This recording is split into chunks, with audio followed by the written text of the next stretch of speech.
Do you need a Huntress build that actually works? On top of that, I've seen so many comments about the Huntress being a bad class.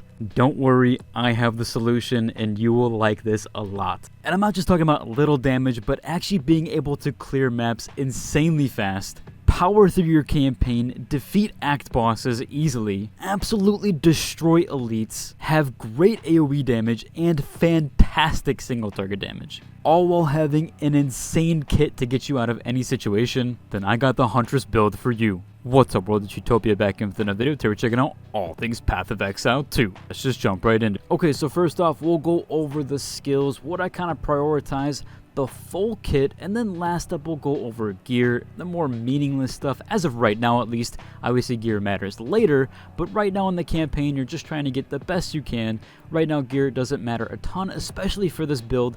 It is all on the skills for this. Absolutely insane. Don't worry, you're not going to need to spend any exalts or do anything crazy. In fact, this was all hand farmed and fully solo played. So don't worry on all of that, and it's all very obtainable even as early as late Act 1 and beginning of Act 2. Alright, so let's just jump right into it. First up, let's go over the skills. This is the bread and butter of the entire build. Now from some of the footage, you'll see some weird stuff happening with my character where they're essentially stepping. You don't really see this normally, where they're essentially stepping forward when they lunge forward with that attack. As you see, we just absolutely take down enemies very, very quickly, and they even explode to do some area effect damage there. We just get those, clear those out. But you see, we're doing some AoE damage here around my feet. How are we getting that? So let's go into skills. We'll talk about everything there and kind of combine all that together. First up, of course, we have our parry. As always, this character is going to have the parry. Doesn't matter. We have the spear stab and the spear throw. All default stuff there. We're still going to take whirling slash. I have it on my bar. I don't use it a ton, but it is nice on bosses to blind, so you can use that on bosses and elites when need be, but I'm not always using this. It does kind of tend to be a little bit useless if you are flying in and out, especially with the lunging mechanic there that we're going over. Next up, explosive spear is really good as well.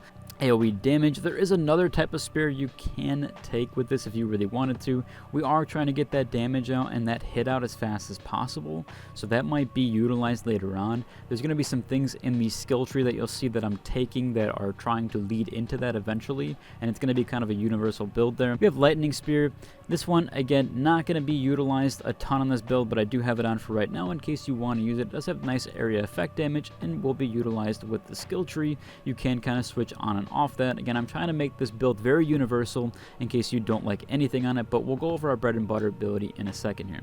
We also have Fangs Frost, or Fangs of Frost. This one's really good for CC damage or CC effect. It does really nice with your parry ability. You're probably not going to want to use this again if you are just using the main ability, but it does get you out of a bad situation. If necessary, you can get an easy parry and go for a frozen stun. It gets it every single time. Here's our bread and butter ability. It is called Rake. This is essentially what you need to make this build actually work, and you will need a support gem that we'll go over in a second to make this work, but Rake is the blood ability. Now, normally when you cast this ability, it's not very strong. In fact, when I take this thing off here, and we'll look at it in a second, it's stopping ground, right? That's what essentially is on this. If we look at this, you'll see it is not very strong normally. In fact, it's decently strong, but it's not a ton strong. We are having to use a lot there. But if I throw it on very quickly here, you'll see just how much more damage we just did there, right? In comparison, that is a ton more damage. We are absolutely decimating enemies there. Literally all you need to make this build work is Rake and Stomping Ground together in combination. It does a ton of damage because of how much you're traversing and because of how much you're moving. As you see here, it triggers a shockwave when you take a step while using supported skills. So we're using this Rake, which is a bleed ability, on top of this, which we're triggering a shockwave there. Both of those in combination are very strong. There is more to this build that really helps out. We'll go over in a minute. Also, we have Disengage here. Again, I don't have anything in the support. We're kind of working around. We got a lot of things in other areas that I was taking originally, so I'm having to do a little bit of an adjustment there, but I will try to add that to the build guide later on. Disengage is very nice to move in and out of a situation, and it also can trigger your Frenzy Charge, which you can get there some decent stuff there. So it is a good ability just to use that as well. We have Blood on here. I don't have this one activated right now because I did switch off a gear piece. However, this is a really, really good one for bosses when they are basically being bled. You can't make them explode normally, but when you have this ability, you can make them explode. And so that one is a really good one that's going to tie in with our Spirit Gem really quickly here. Next up, we have Spear Field. Spear Field, we have Brutality and as well as Bloodlust. Now, Bloodlust is actually going to increase this damage when you are doing bleeding attacks. Spear Field actually is really good. In fact, it's really good to use on bosses. It does a lot of damage, and it actually helps with stuns. You'll get a nice stun on a boss. They'll kind of roll over or lay down, and you get a ton of time to attack there. So I really, really like this ability. It's really fun to use and utilize. It does some great area effect damage and is really actually good single target wise. So I'm combining that with Bloodlust here to do some more damage. This ability is not going to be able to even do anything as far as bleeding, so you can put that on there. And this is also considered a melee ability, which is really cool there. This is not just an area effect damage or a ranged, even though the ability looks like it's ranged. That's the wrong one there. Even though it looks like it's ranged, it actually is melee because it puts spears in the ground. So even it is an AoE damage, it is a melee ability. Really cool with that one. I like that that has that mechanic there, or at least it's tied into that. Next up and last up, we have our buff, which is Herald of Blood. This is a must. We're really going to want to take this. It's going to help with blood loss and give the explosion effect there. And they also have a chance to make aggravate bleeding, which is going to increase our debuff and do a few extra things there. So this is a really good one. On top of that, we're really going to want to toy into this eventually into our skill tree. I'm around level 23 right now. We'll get into some of the stuff that you can get. Obviously, you can get this very early on, and I will try to have a little bit past this level of where my plan is for that, and I also will keep this build up to date. Moving on here, we do have the skill tree. Now you see right now I don't have the Ascendancy. That's because I wanted to actually prove that this could be done without the Ascendancy. And I also just didn't have time. I wanted to get this guide out as quickly as possible, as I'm only like around, as I said, in the 20-ish range, so I didn't get to do my Ascendancy yet. I have the item to even do it, and I was going to do it very soon, but I figured I'd get this guide out a little bit sooner than usual. That way you guys can have it. I will pick my Ascendancy point here very soon, and I'll put it in the build guide in the description so you guys can check it out. But just to showcase, you don't even need an Ascendancy to make this build work.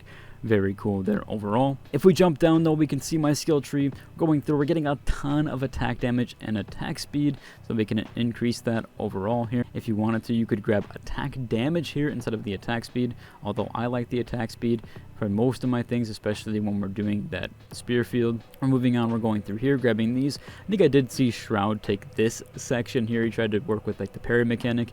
Again, we don't need any of that stuff. We're going to go up here and we're going to go through all the way up into here and take attack damage and attack damage here, and even get a blind effect here. That way we can kind of get rid of Whirling Slash eventually, although it is nice to utilize that, but we do get that a blind effect there and a nice 24% attack damage increase. Again, all of our abilities are attack damage. If you come down here, we're going to get more attack damage and the attack physical damage, as well as this attack physical damage. As you'll see here, most of our abilities, even Rake, is considered a physical attack, and which is really cool there. So these are all considered physical attacks in nature, except for our spear field, but we're really kind of pumping all of our damage into Rake right now. I'm gonna go ahead and get rid of these points eventually, because this only applies to certain of our attacks, but it does apply to most. Eventually we're going to come down here and get some bleed stuff here, and maybe even into this point. Again, not far enough to test that stuff. I really do want to test some stuff here with bleeding.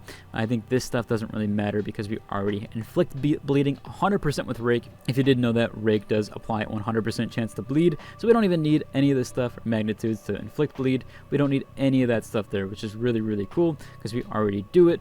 And so we're just trying to find stuff here. I'll go through and look at some of this stuff in the future when I can test more with it, but since I'm such a low level, I don't want to point to anything too far and be like, yes, this works or this ability works. Go through here and test some more stuff, but we're just getting a bunch of damage for right now and increasing our damage as far as we can. We were taking some stuff in here, but we kind of retracted on that as we're not taking any more projectiles. Spear field is not considered a projectile, and so we aren't going to be taking that anymore, as most of our stuff that we're going to be utilizing now isn't considered a projectile. Again, that does cover for the skill tree. I'll try to update it a little bit further with the build guide. I will do it as I go, so I'll keep that up to date in the morning when I do post this build guide. I'll also update the link and kind of showcase that a little bit better, so that way you guys can see that a little bit more in advance in case you are a little bit farther than me. Again, I do have to edit and upload, so I might be a little bit behind you guys. Last up here, we do have our gear. Again, it's not going to matter. I'm going to go over this very quickly. You can pause the video, check out all my things here, and see what I'm utilizing in each slot, and you can kind of go through and the stats. Again, I'm just putting on anything I have right now and essentially grabbing anything out of the vendor. So that's a big utilization tip here. So if you didn't know, if you're first time playing PoE, or if you didn't even know from last season, vendors actually have really good gear. In fact, I got this spear out of the vendor. It's a level 21. I didn't have anything close to it. In fact, most of my stuff was really low level, like 16. You can actually go through these vendors here and look. It's going to be on the 3rd page for the spear, and they might have something that has really decent stats, so you can check that out. You see this level 21 only has 14 to 16 damage for physical. This one has 24 to 44. You really want to check out the physical damage. This one has a 68% increase to physical damage. That is really massive. It also has some attack speed there. So there was a really good one that I grabbed out for. I think it was like a little over 1,000. I snagged it out for. So just check in here. You can look around and see in the vendors if you didn't know. Just a little useful tip. I wouldn't really spend too much of your gold. Try to keep as much as you can and just throw on what you have. Again, this doesn't really matter too much with your gear. This build already does so much damage. You don't really need gear to push it, which is really nice. Overall, that should about cover for today's video. If you enjoyed, I hope I helped you out. I will keep this build updated. If it gets nerfed or anything gets changed, I will make sure I have a ton of other things that I can pick in and put in. I already have another build that I was working on other than this bleed build. I kind of figured this out last minute here, so I threw this together. This thing is so overpowered that I figured I had to put it out there. So I do have other builds just in case as backups, and we will apply those as need be. If you enjoyed today's video, like and subscribe, and until the next one, deuces.